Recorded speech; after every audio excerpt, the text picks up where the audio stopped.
గ్రామాన్ని అభివృద్ధి చేసే వ్యక్తికే తన మద్దతు తెలుపుతున్నట్లు వెంకట్రావుపల్లె బీఆర్ఎస్ పార్టీ గ్రామశాఖ అధ్యక్షుడు బూడిద సమ్మయ్య అన్నారు. ఈ మేరకు పెద్దపల్లి జిల్లా కేంద్రంలోని 18 లైన్ కాలనీలోని ప్రెస్ భవన్లో ఏర్పాటు చేసిన మీడియా సమావేశంలో మాట్లాడారు. గత 15 ఏళ్ల నుంచి బీఆర్ఎస్ పార్టీలో నమ్మకంగా పనిచేస్తున్నానని, అయితే పార్టీ తనను గుర్తించకుండా మరో వ్యక్తికి బీఫామ్ ఇచ్చారని ఆవేదన వ్యక్తం చేశారు. కాకపోతే ఏంటంటే ఊర్లో వేసే సమస్య ఏంటంటే ఇప్పుడు అదే అటాక్ పెట్టుకుని ఏంటంటే నేనైతే ఊర్లో చెప్తా నేనైతే చేస్తానంటే అది ఒకటే అవుతుంది. ఇప్పుడు ఊర్లో ఇవ్వడం అనేది ఏంటంటే ఒక్కరి సమస్య కాదు, అందరు కలిసి చేస్తేనే అవుతుంది. అది ఏ ఒక్కరితో నేను ఒక్కరితో లేపుతానని చెప్పేసి రేపు ఇప్పుడు ఈ పార్టీ తరఫున రేపు గెలిచింది అనుకో, ఈయన కాంగ్రెస్ కూడా గ్యారెంటీ ఏంటి. ఇప్పుడు అధికార పార్టీ ఇది ఉన్నది కాబట్టి ఏంటంటే ఆయన కూడా గతంలో వేరే చేసింది కాబట్టి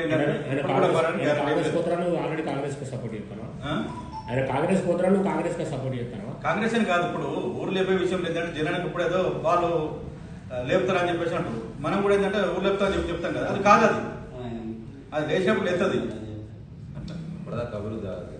అప్పటిదాకా ఏంటంటే అభివృద్ధి కాగలేదు కదా. గతంలో కూడా ఎవరు నేను చెప్తాను. ప్రెస్ మీట్ ఏంటంటే నాకు టికెట్ ఇవ్వాలి కాబట్టి ఏంటంటే దాని పరంగా ఏంటంటే చెప్పడం జరుగుతుంది. నువ్వు ప్రెస్ మీట్ పెట్టిన సబ్జెక్ట్ ఏంది? నువ్వు బత్తిన శ్రీనివాస్ సపోర్ట్ చేస్తాను, టీఆర్ఎస్ పార్టీ గుర్రముత్తాలు సపోర్ట్ చేయాలి, బత్తిన శ్రీనివాస్ కాంగ్రెస్ పార్టీ బత్తిన శ్రీనివాస్ సపోర్ట్ చేయాలి, అది నేను అనేది. మరి నువ్వు అది చెప్పాలి. ఇప్పుడు జరగబోయే రామగుండం ఎలక్షన్లో మేము బీఆర్ఎస్ పార్టీ తరఫున నామినేషన్ వేయడం జరిగింది. ఈ నామినేషన్లో భాగంగా వేరే వ్యక్తి అయిన గుర్రముత్తాల్ గారికి ఇవ్వడం జరిగింది పార్టీ తరఫున. దాంతో మనస్తాపం చెందింది. ఈరోజు బత్తిని శ్రీని గారికి నేను సపోర్ట్ చేయడం జరుగుతుంది. ఎందుకంటే గ్రామాభివృద్ధి కోసం ఇతను ఇళ్ల పట్టాల విషయంలో కానీ, లేకపోతే ఏంటంటే పైప్ లైన్ విషయంలో కానీ, గమన విషయంలో కానీ, అన్ని విషయంలో కానీ ఏంటంటే డెవలప్మెంట్ పరంగా ఆలోచించుండు. ఎట్లా అంటే సింగరేణి తీసుకున్నప్పుడు ఏంటంటే డెవలప్మెంట్ పరంగా ఈయన ఆలోచించి ముందుకెళ్తున్నాడు. అవతల వ్యక్తి ఏంటంటే ఆయన ఏంటంటే ఓన్లీ ఒక ఊరు లేపుతారని చెప్పేసి కాన్సెప్ట్తో ఏంటంటే జనాన్ని మాయ చేసి ఏంటంటే నష్టపరిచేటట్టు చూస్తాడు. నేను ఈ పార్టీలో ఏంటంటే నా వ్యక్తిగతంగా ఏంటంటే బత్తిన శ్రీ గారికి సపోర్ట్ చేయడం జరుగుతుంది.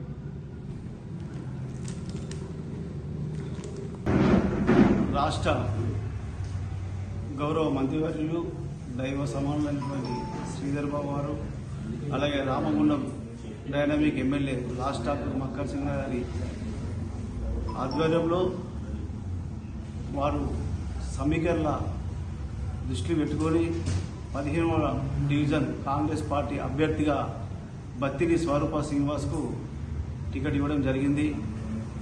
కాంగ్రెస్ పార్టీ అభ్యర్థి అయినటువంటి స్వరూప శ్రీనివాస్ను భారీ మెజారిటీతో గెలిపించాల్సిందిగా కోరుతూ, చిన్నగా విభేదాలు ఏమైనా ఉంటే దయచేసి అందరూ అభ్యర్థి గెలుపు కోసం పనిచేసి అక్కడ శ్రీధర్ బాబు గారిని గౌరవం పెంచే విధంగా, ఇక్కడ రాష్ట్ర మక్కన్ సింగ్ అన్న గారికి గౌరవం పెంచే విధంగా మనం కలిసికట్టుగా పనిచేయాలని తెలియజేస్తూ, అలాగే వెంకట్రావుపల్లె గ్రామశాఖ అధ్యక్షుడైనటువంటి సమ్మయ్య గారు ఈ రోజున బత్తిని శ్రీనివాస్ కాంగ్రెస్ పార్టీ అభ్యర్థిగా నియమించిన తర్వాత 15వ డివిజన్లో అభివృద్ధి అంటే శ్రీనివాస్తోనే అవుతుందని చెప్పేసి వారి ముక్త కంఠంతో చెప్తా ఉన్న సందర్భాన్ని అతన్ని అభినందిస్తూ, అతను బత్తిని స్వరూప శ్రీనివాస్కు మద్దతు తెలుపుతున్నందుకు వారికి ప్రత్యేకంగా ధన్యవాదాలు తెలియజేస్తూ, వారికి ముందు ఎలాంటి సహకారం కూడా అందిస్తామని చెప్పేసి పత్రికగా తెలియజేస్తాము.